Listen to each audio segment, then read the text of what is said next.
Hey guys, welcome back to the video on the channel, and in today's video, we're going to be talking about whether or not you should upgrade from Windows 10 to 11. Let's get into the video.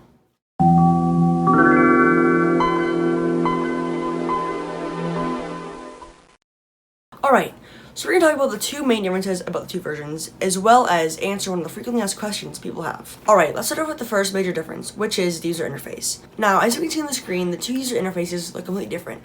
On the left side of the screen, you can see that the Windows 11 start menu is now in the middle of the screen as compared to the Windows 10, which was on the bottom left-hand corner.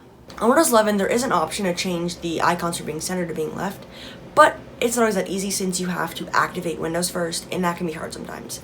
But on Windows 10, there is no option to center the icons, but however, we have made a video on how to do that. I will leave the card in the top right-hand corner if you'd like to watch it. On Windows 11, the start menu has rounded corners and is not directly connected to the taskbar, unlike on Windows 10, and it's more detailed.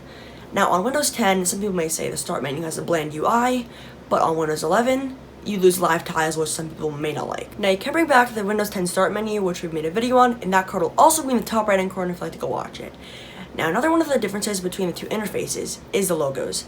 Now, with the addition of Windows 11, they've added a new Windows logo and icons. Alright, let's talk about the first thing with the logos, the Windows logo. Now, Microsoft has decided to use one of the original logos as shown on screen from 1995, but give it a little twist.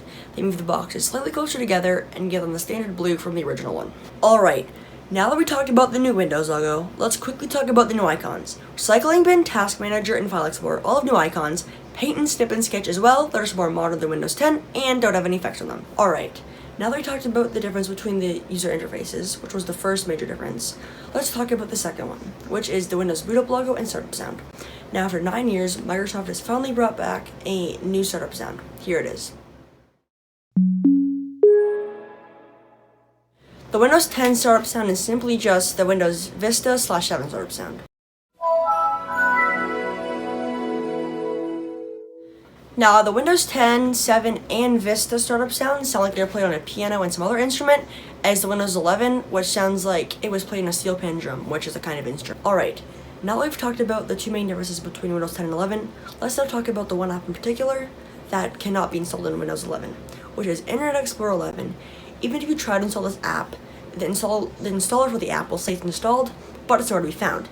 Even if you use the command iexplorer.exe and run, it'll not show up anywhere. Now, this could be one of the big decision makers when it comes to choosing Windows 10 or 11.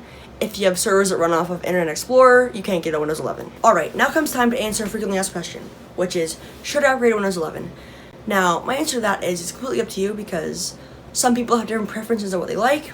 And for example, if you like slick UIs and want to run a modern OS on older hardware, I'll go with Windows 11. But if you like older icons and need servers that run on Internet Explorer, I'll go with Windows 10. Alright, that's all for today's video. I hope you guys enjoyed, and I hope it's helped make your decision. If it did, please leave a like, subscribe, comment down below, share with your friends, and goodbye.